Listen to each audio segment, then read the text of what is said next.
You're listening to Love Talk Live with the relationship expert, Jaime Bronstein, only on LA Talk Radio.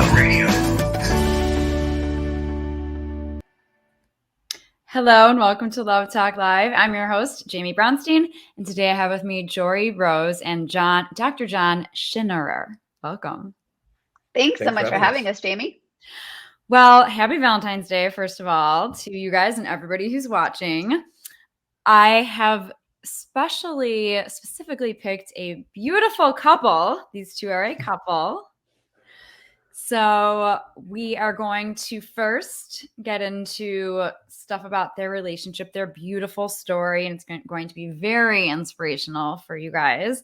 And then they both happen to be coaches of some sort. So I'm going to read to you guys about them right now in their bios, so you'll learn about what they do. But I wanted to start with their relationship, and then we'll go into the work that they do. So hold on. We're going to bring up the bios right here. So Joree Rose, who is an MA, LMFT, is a licensed marriage and family therapist, mindfulness and meditation teacher, coach, author, speaker, and she also leads mindfulness retreats around the world.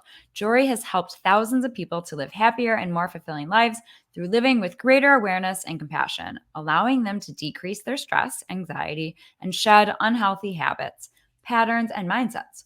Joree is the host of the podcast Journey Forward with Joree Rose and has authored the newly released A Year of Gratitude, Daily Moments of Reflection, Grace, and Thanks, as well as 2 mindfulness books, Squirmy Learns to Be Mindful. We'll talk about that. And Mindfulness, It's Elementary.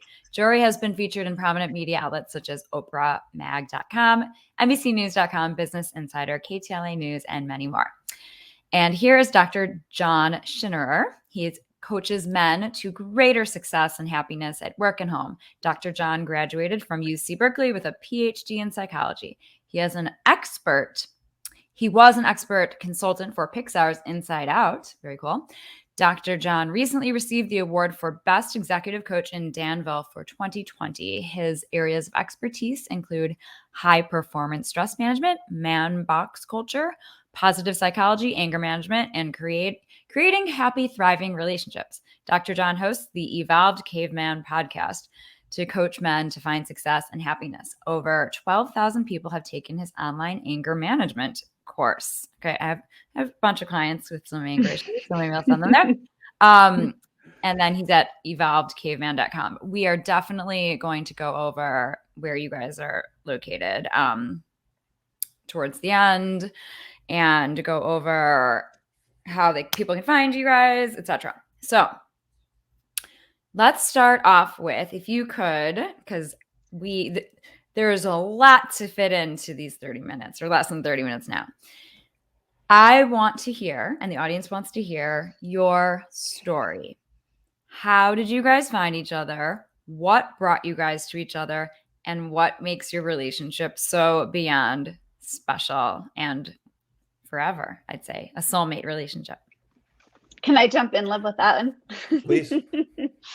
So John and I are both divorced and both had a variety of interesting experiences dating post-divorce. In fact, we just released some joint podcast episodes in which we share some of those, not just our own personal stories, but dating tips for post-divorce and really just dating tips in general. But I like to joke that I manifested John, and which I really did. But we actually met on Tinder. Well, and you still manifest. No, I did, absolutely.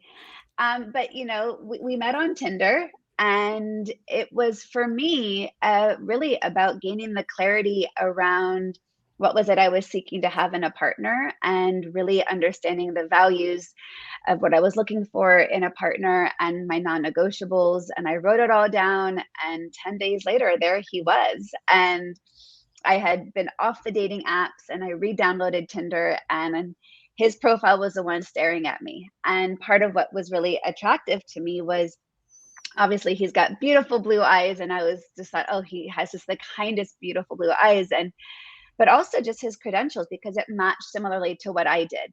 having that Ph.D. in psychology, but being a consultant on Pixar's Inside Out because he was an expert in emotions. I'm like, oh, that's really hot. That's awesome for a man to have to have that is not only his profession, but his value set. And we met actually the very next day. And I went to bed that night we first met on Tinder, and I was reading an article in Psychology Magazine about relationships and relationship therapy, one of which I've been trained in, and the other I had no knowledge of. And I showed up at the restaurant the next day, and John was actually reading the book from the article I read the night before on the couples work that I didn't have familiarity in. And it was just like, you just can't make that up, right? I mean, it was that first moment of there was just so much alignment. So that's the beginning of our story. Well, I love that you said alignment, because that is what this soulmate love, this forever love is all about. That destiny, that person you're supposed to be with. It's about having that energetic alignment, and you feel it. I mean, other people call it chemistry, but I think it's so much deeper, and it's that true alignment where you feel at home and at peace in your heart, I feel like. So, okay. So now, John, let's hear your side of the story. So you're at a bar. My side of the story was I was having trouble finding a person that I really wanted to get and be in relationship with. And I think that one of the things I was having trouble with, you talk about alignment, and I had a hard time finding people that not only did their values align, but also their interests aligned with me. And to me, I'll tell clients that I believe the physical attraction is really the easy part of dating, because I think there's tens of thousands of people that we can be physically attracted to. And then I think there's thousands of people that we can actually fall in love with. But to find someone that is a match for you in terms of your values, is a match in terms of shared interests, is huge. And, I didn't realize that until I met Joree, where, we could talk about issues in psychology. We could consult with each other about clients. And it just was the best fit I've ever encountered. Now, I think, one of the things that Joree and I say is love is not enough. And so I think that we've really worked the tools that we teach. And I think that's incredibly important, because we're not taught how to be in relationship. We kind of get these Disney fairy tale princess endings of happily ever after. And that's where their stories end. And like, oh, they fall in love and then they live happily ever after. And it's like, wait a second. Okay, it's easy to fall in love, but how do you sustain that over the long haul? Yeah. I mentioned a few moments ago that we did an episode for both of our podcasts a couple weeks ago on that dating post-divorce. And we just released another episode today on both our podcasts on how love isn't enough. And we actually really vulnerably share where we get stuck, because this is really hard for us. We're like, okay, we're actually in the mental health profession. We teach this, we guide couples in this, we even do couples work together. And yet, damn, we still get stuck. We should know better. We hate the fact that we get really human in relationships. Yes. And yet it's our growth mindset, and it's our desire to really stay connected and hold the value of the relationship at the highest point, to say, yes, we're stuck. And even if it took us a long time to get out of it, let's be really curious, what was going on there for us? What was coming up? What was the triggers? Was it trigger from something in the present? Was it from our past relationship? Was it from childhood? Let's get curious, and then let's get really compassionate so we can try to not get those patterns repeated. And so people tell us all the time, like, oh, you guys are so cute. You have the best relationship. I want to be just like you. I'm jealous. It's like, yes, thank you. And we have deep love and commitment for each other, but we also put a lot of work into understanding each other as humans, and understanding when we get into dynamics that are difficult, what can we learn about each other? And how do we stay connected when our dynamics are difficult in the moment? And that's why I think we have such an amazing relationship, not because it's easy all the time. Life is easy when it's easy, but you want to have a partner that when it's hard, you're going to be able to get through it. Well, I love what you're saying. And what's coming to me is that two people, you can't just want to have a good relationship or want to make it stronger and learn and make it better. You need to have the willingness and both of you guys have the willingness to work through it. A lot of couples don't. And I also love that you're saying that, because I always say to my clients, every experience is a learning opportunity. So it sounds like both of you guys are taking these experiences that you're having with your feelings and your unresolved issues, and you're really getting in there so that you can learn and grow together, not just grow individually, but you guys are growing and thriving together. Well, and I totally second what you're saying, Jaime. I think that I remember I got a story. I was doing an interview in San Francisco several years ago, and there was a young lady there that was watching. She was an intern. She had just graduated from Harvard. And so she approached me after and said, I broke up with my boyfriend about 4 months ago. I'm looking at getting back into dating. Do you have any advice on what to look for if you're going out there to date? And I was like, that's a really good question. And then I thought, I do have something that I think the most important thing to look for when you go out there to look for someone is to find someone with a growth mindset in general, but in particular, a growth mindset about being willing to learn relationship skills. Because I really think if you have that growth mindset, and this is Carol Dweck stuff and fixed versus growth mindset, but if you have a partner, if both you and your partner have that growth mindset, I really think there's very little that you can't overcome. Now, it might take work, might take persistence and effort, but it's one of the key skills, I think. Well, yeah. And we especially see so many people in partnership who are afraid of doing that work, right? Or who aren't having the willingness to be open to learning the skills, because part of it is self-reflection. What am I doing to contribute to this dynamic? So we have to have a certain ability to self-reflect and be open to looking at our own, contributions. But many people, and especially men, get into a mindset of, this is me, love me for me. This is just who I am. Love and accept me for who I am. I was going to ask the two of you guys both work with couples. What percentage in the couples that you see are where couples where the women have a growth mindset about relationship and the men are fixed and they're just like, nope, I'm good. I don't want to do that. I'm all good. Yeah. Yeah. Leave me. I would say most. And so we're talking about challenging, it's as a therapist coach, it's challenging to crack the men open. However, once you do, and the man starts to see how being vulnerable and empathetic, tapping into that can help the relationship so much that it's a game changer. But absolutely. A lot of men, you're a men's coach. A lot of men, like I had a client a few months ago who the man, he didn't know what empathy was. And bless his soul, luckily he learned it, but it probably was because he grew up in a household where nobody talked about their feelings and he never needed to be empathetic. Well, Jaime, you just hit on John's sweet spot there, what he teaches men. Yeah.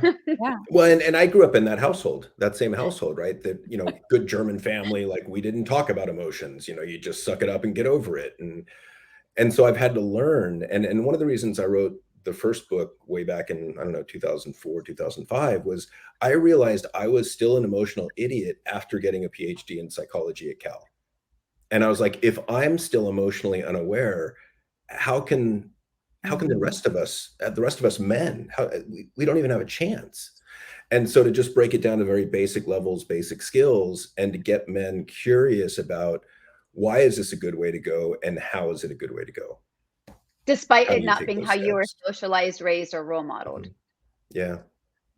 One of the things I talk about is that whole manbox culture of how men are socialized at a young age and the rules that we pick up about what it means to be a man, like be tough, don't back down, be self-reliant, be successful, don't be feminine, don't be homosexual, be stoic, don't feel. All that stuff is stuff we pick up.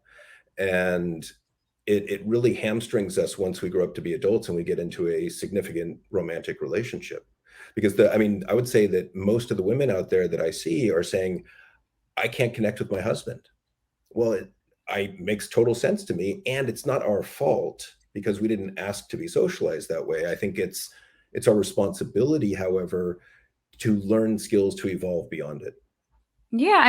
As an adult or whenever you start to learn this, it's a choice. Do you want to live the rest of your life the way that you have? It's like, how's that working for you? Or do you want to make a change to really live your best life possible and have the best relationship possible? Well, one of the things I think it comes down to that values prioritization, right? That men are socialized to be the provider. And so we go to work and we try and provide for the family. Not a bad value. I mean, it's a very good value until it gets to the point that we're giving too much time and energy to work and neglecting those at home. And so, to me, as I've gotten older, I've realized the importance of relationships, and those really need to be at the top of that values hierarchy. And I think a lot of men could use that reminder. A lot. Absolutely. I was going to add something, because we could stay on this one topic forever. I mean, this is, exciting for John and I to talk about these things, but I want to bring in one other thing that we also talk a lot about with our couples that we do work with, and even with each other, is also being realistic about understanding stages of relationship. And again, back to that Disney fairy tale idea that we get this perception that romantic relationships are always going to be that heightened state of love and excitement and that dopamine dump and the, raging hormones and just it's not supposed to always be that way. And so when people have that early in relationship, as I know John's favorite words and now become one of mine with my clients is the word limerence, right? It's that feeling you get early on. John, what's the actual definition of limerence? It's lust. It's the dopamine dump. It's the obsessiveness. It's the jealousy. It's the I can't stop thinking about you. It's the rose-colored lenses also, right? Right. And so people get into that in relationship, and limerence does not last forever, but they think that it should. So when that natural ebb and flow of those emotions and those feelings and the excitement start to fade a little bit, they think, oh, something must not be good in the relationship. What if he's not the right partner for me? What if I don't really love them? Or, because it's different than how it was in the beginning. And so if we can understand that it's not supposed to be the way it was in the beginning, and that's where the real relationship works, that's where it starts to kick in, right? Everything up until then, it's easy and you're excited and it's all brand new and novel, and it can't be that way forever. And so that is when you get really curious. And to me, that's where the real depth of the relationship really can grow, is from that point. And for John and I, we were super lucky. Our limerence, I think, lasted 2 years. It was a long time. Part of that is we don't get a ton of time together. We're divorced. We have our kids. Our kids are the priority. So I think it's probably stretched on a little bit just because we didn't get every single day together. And it was an opportunity to say, well, what can we do consciously to create more of that energy in our relationship? How do we make it really intentional and conscious? How do we not get complacent? How do we keep the romance alive? How do we keep, date night and whatever both of our needs are to keep it really strong? Because I think that's the point where people start to get unhappy and they think, oh, it's just never going to be the same. But yeah, that's where love isn't enough, right? That's where it takes conscious work.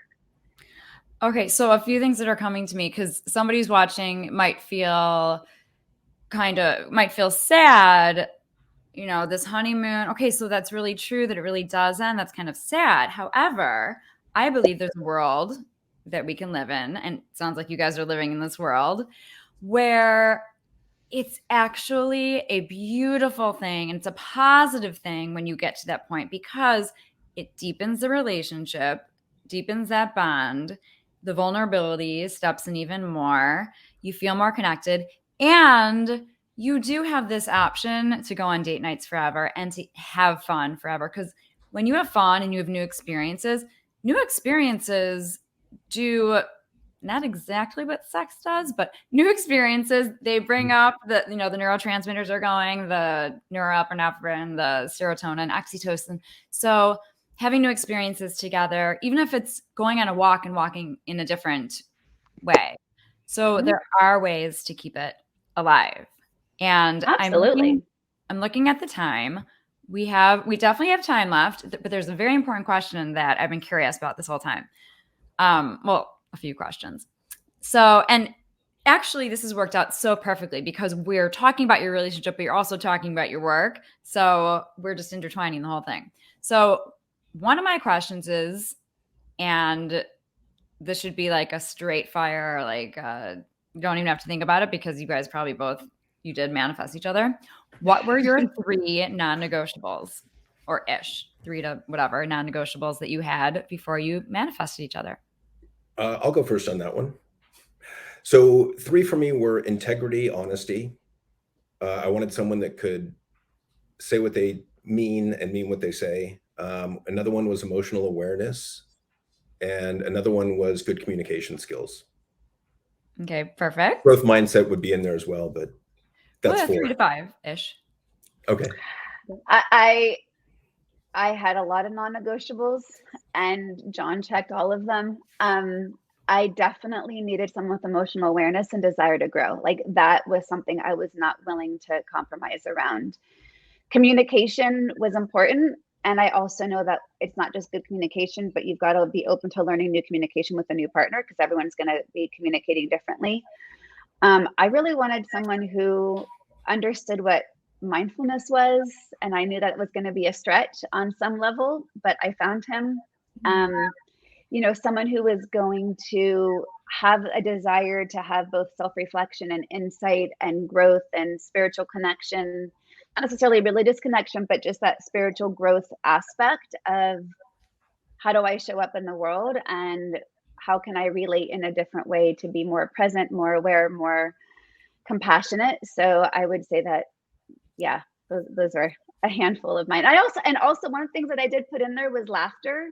Like, I wanted to have more fun in relationship, and we bring a lot of laughter into our relationship. Like, even laughter at times you wouldn't think it's okay to laugh, like laughing during sex. Like, that's great. And people think, sometimes you have to be formal or focused. Like, no, like, you should be laughing a lot. And in fact, when we first started dating, our kids used to get pissed because we would be like just texting each other, and we would both be busting up laughing. They're like, what is so funny? And then we would tell them, they're like, I don't get it. We're like, yeah, exactly. You don't get it. But we are just like, this is hysterical.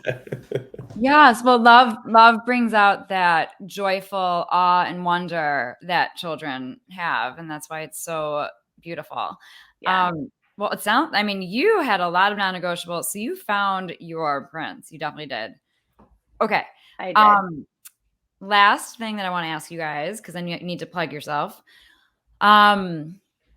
And I love asking this question. I'm making a documentary. I've been interviewing couples. So I love asking this question, whether it's a couple who's married or they're not married yet. But so we'll just do relationship, not marriage for this. Why do you choose to be in this relationship? Don't think about it. Go. Who's going first? You? Doesn't matter. I can. I mean, the reason there's a number of reasons. And no one could possibly fulfill my needs like Joree has and does. Perfect answer. Beautiful, concise, great. I would say the same thing. I would say, I wrote it in his Valentine's Day card to him today. All the things that I was hoping to experience in relationship, I get to experience. Things that I only thought existed in my mind, I get to experience in reality of our relationship. And in fact, I texted her the other day and I said, sometimes I just sit there and look at you when you're not looking and think what a wonderful, brilliant, honest person you are.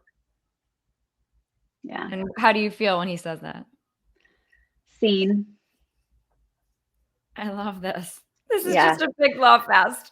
Yeah. Oh God, but I think that that's part of the strength of our relationship is, I think for each of us, to feel accepted and seen is one of the highest values. I mean, I know we've told this story many times, but for you, Jaime, it's a new one. That early on in dating, it was before the I love yous came out. John was over at my house one day, and he was just in an off mood, and he was leaving, and he said, I'm sorry, I wasn't, kind of in a down mood. It's not your fault. Nothing's wrong, but just wanted to let you know.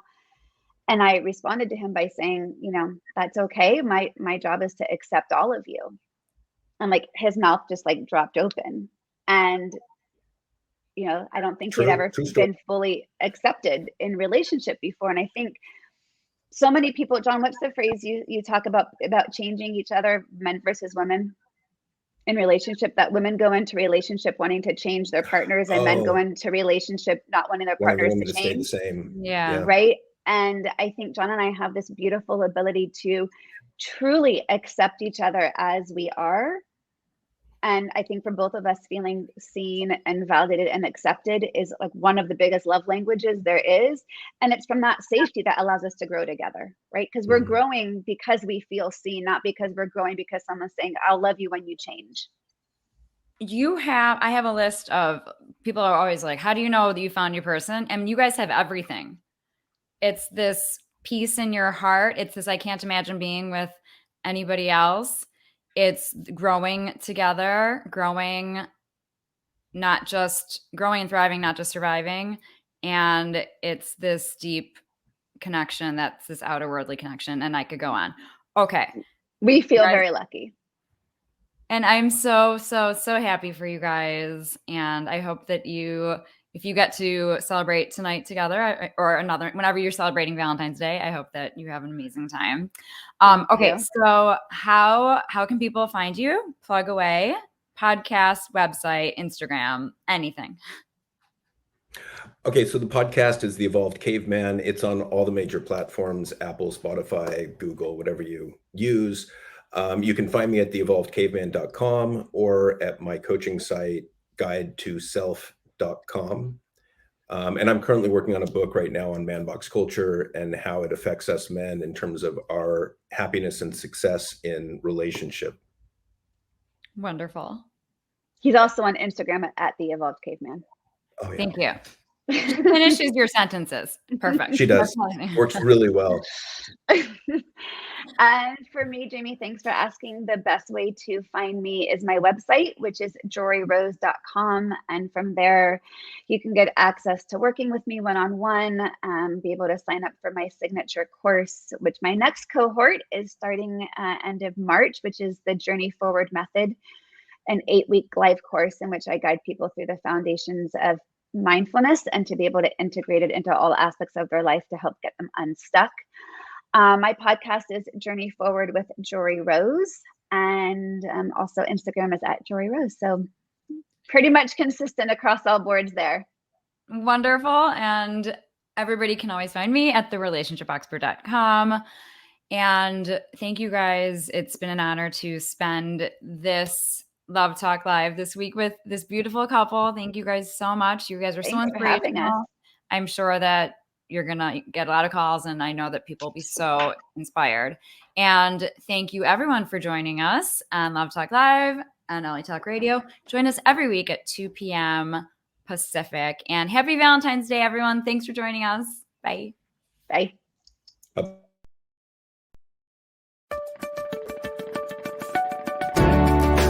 You're listening to Love Talk Live with the relationship expert, Jaime Bronstein, only on LA Talk Radio.